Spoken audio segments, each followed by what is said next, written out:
Some may call me cheap, but I don't think so. I just like to spend my money wisely. In the past few weeks, I've been on the phone, I've been doing my research online to see how I can purchase a watch from overseas, let's just say China, to get it here in the US. A letter from Rolex or an attorney of Rolex giving permission or authorizing customs to give the watch or let the watch pass through customs so I could have it here in the US. When I heard this, now this video is going to help you guys understand a few things you may not know, and I also want you guys to be in the comment section and help me understand and clarify if the information that was told to me is accurate. I'm not going to waste any more time. Let's just get into the video. As you guys know, I'm looking for a Rolex Explorer 2 or a Submariner date, which would be like a 16610 Submariner or the 16750 Explorer 2 black dial. I started looking outside of the US for better pricing. For all you guys who know, I love a deal. I'm frugal. Some may call me cheap, but I don't think so. I just like to spend my money wisely, especially knowing that, let's just say the Explorer 2 was $3,000 a few years ago, and today you have to spend maybe $7,500, $8,000, depending on condition, even $9,000 for this watch, knowing that I could have purchased it for $3,000, even less years ago. So considering that, I looked elsewhere. Guys, I looked in China, Japan, Australia, where the prices are significantly lower than the US. For some reason, here in the US, we think we're special, I guess. But I know there's other reasons and other factors why it is a little bit less in other countries, but we won't get into that. So in the past few weeks, I've been on the phone, I've been doing my research online to see how I can purchase a watch from overseas, let's just say China, to get it here in the US. Now, I got excited, like I said, when I saw the prices being significantly lower than here in the US. But that excitement didn't last too long after doing my digging and my phone calls and getting information on how I would actually get it in my possession. I look at, let's say, Chrono24, eBay, other websites where, you know, sellers have their merchandise from overseas. And after doing the calculations and factoring all the percents of added fees, I said, okay, I have to pay taxes. I'm not tax exempt. If you are, guys, you're in a good special boat where you could actually get a lot of deals even in the US. But considering tax included on a price, let's just say the price of this watch is $8,000. Let's just say $8,000. Now, a Rolex watch is considered a luxury item. It's a luxury jewelry, luxury timepiece. So it's considered luxury tax, which would be applied to this item. So if you live in Florida, New York, Connecticut, the taxes may be like 6%, 6.5 in that range. Add on top of it 2% or 2.5% luxury tax. So in my case, let's just say 8,000 plus 7.7% tax.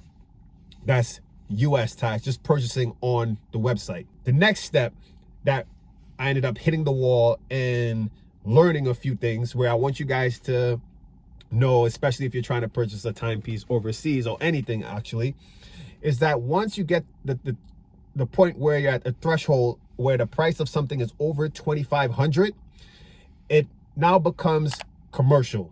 It's not like a personal purchase, it becomes commercial, and the process of getting it through customs is a little bit more technical and requires a lot more documentation that makes it difficult, whereby you would need a broker to help that process go seamlessly so where you can get your item at a reasonable time frame.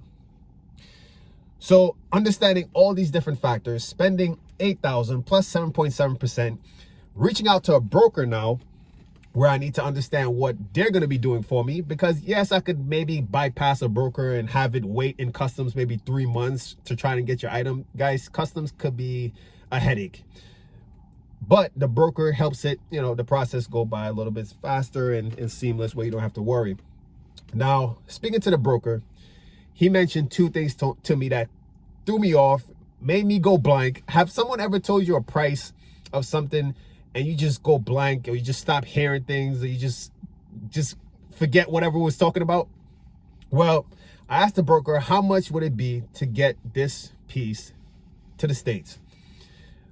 He said, wait for it, guys. He said it would cost me $2,500 in fees to him to handle everything so the watch could come to me. Are you fucking shitting me? Now, when I heard that, like I said, I went blank. I forgot what I was on the phone for. I was like, what's going on? But I got hold of myself and I figured it out. I'm like, okay, I get it. He kind of was explaining to me like, yeah, once you get past a certain value, it becomes a little more tricky, a little more technical, and it's a little more difficult to get your item. So that's why we're here, the brokers. Now, I'm not sure if his price was just high or if other brokers have lower fees or lower costs to get your item through customs, but that was his. And I didn't even take the chance to even call other brokers to really find out, because at that point, to me, I had hit the wall. And adding on top of it, this is the point where I want you guys to get in the comment section to let me know if this is true or not. And the title of the video actually has it in this topic in it, is that the point he made is it requires a lot of documentation. One being a letter from Rolex or an attorney of Rolex giving permission or authorizing customs to give the watch or let the watch pass through customs so I could have it here in the US. When I heard this, I was like, okay, he's just trying to get my business. You know, he's just trying to make me think it's all on him or nowhere else I could really get this watch. You know, like I need a broker. So I started thinking, now I already hit that wall knowing how much it costs, $2,500 for him to actually do his job. And understanding that, hey, the watch could come in the US and then Rolex could not approve me receiving the watch, a pre-owned watch. Now, at that point, I completely just cleared out the whole idea of buying a watch overseas, because $8,000 for the watch, 7.7% tax here in the US, having to pay for it, plus $2,500 in broker's fees to get the watch through customs. Now, on the screen, you guys see the total, and that doesn't make any type of sense. You might as well just purchase the watch here in the US and just call it a day. But guys, I still want you guys to comment down below and let me know regarding the Rolex authorization and giving you permission to receive the watch through customs. Let me know if that point is factual. He said specifically because Rolex is a trademark, something about trademark. Like I told you, I blanked out. All I heard was trademark, and then things were just all over the place for me. I wasn't getting it. But at the end of the day, all he said was, you're going to need permission from Rolex via a letter from an attorney or someone from Rolex saying that they can release the watch to you here in the US. Specifically, I guess, because of the value and because of Rolex being a trademark name or something like that. That kind of killed my whole process of saving different watches that I found overseas where the price was just phenomenal. But